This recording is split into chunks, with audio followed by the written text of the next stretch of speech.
અમદાવાદના ડી કેબિનમાં શાળાના બિલ્ડિંગનું demolition. AMC દ્વારા આઈપી ઇંગ્લિશ સ્કૂલના બિલ્ડિંગના ભાગનું ડિમોલેશન કરવામાં આવ્યું.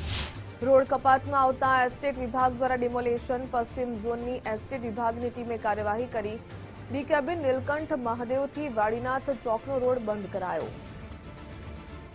ડિમોલેશનની કામગીરી હાથ ધરવામાં આવી. રોડ કપાતમાં આવતા એસ્ટેટ વિભાગ દ્વારા ડિમોલેશન. પશ્ચિમ ઝોન એસ્ટેટ વિભાગની ટીમે આ કાર્યવાહી કરી છે. દ્રશ્યો જોઈ રહ્યા છો.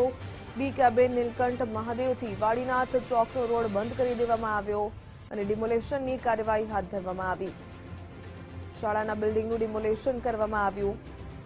રોડ કપાતમાં આવતા એએમસી દ્વારા આઈપી ઇંગ્લિશ સ્કૂલના બિલ્ડિંગના ભાગનું ડિમોલેશન હાથ ધરવામાં આવ્યું હતું. રોડ કપાતમાં આવતા એસ્ટેટ વિભાગ દ્વારા કાર્યવાહી કરવામાં આવી છે.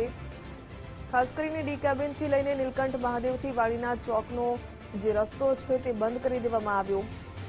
પશ્ચિમ ઝોનની એસ્ટેટ વિભાગની ટીમે આ કાર્યવાહી કરી છે. રોડ કપાતમાં આવતા અનેક જે કહી શકાય કે જે લાઇનમાં બિલ્ડિંગ્સ આવતા હોય છે, જે દબાણ હોય છે તેને હટાવવાની કામગીરી હાથ ધરવામાં આવતી હોય છે. ત્યારે તે જ અંતર્ગત એએમસી દ્વારા રોડ કપાતમાં આવતા આ બિલ્ડિંગનું ડિમોલેશન હાથ ધરવામાં આવ્યું. વધુ વિગત મેળવીએ સંવાદદાતા રીમા દોશી પાસેથી. રીમા, અમદાવાદના ડી કેબિનના શાળાના બિલ્ડિંગનું ડિમોલેશન હાથ ધરવામાં આવ્યું, વધુ શું વિગત? ચોક્કસથી જો વાત કરીએ તો પશ્ચિમ અમદાવાદના એસ્ટેટ વિભાગની ટીમ દ્વારા રસ્તો પહોળો કરવાની જે કામગીરી છે તે કામગીરીને લઈને ડી કેબિન નજીક આવેલી આઈપી ઇંગ્લિશ સ્કૂલ છે કે જ્યાં રોડ 24 મીટરનો કરવાનો હોવાથી સ્કૂલનું જે રોડ લાઇન કપાતમાં આવતો ઇમારતનો કેટલોક ભાગ છે તેને તોડી પાડવાની કામ એસ્ટેટ વિભાગ દ્વારા હાથ ધરવામાં આવી.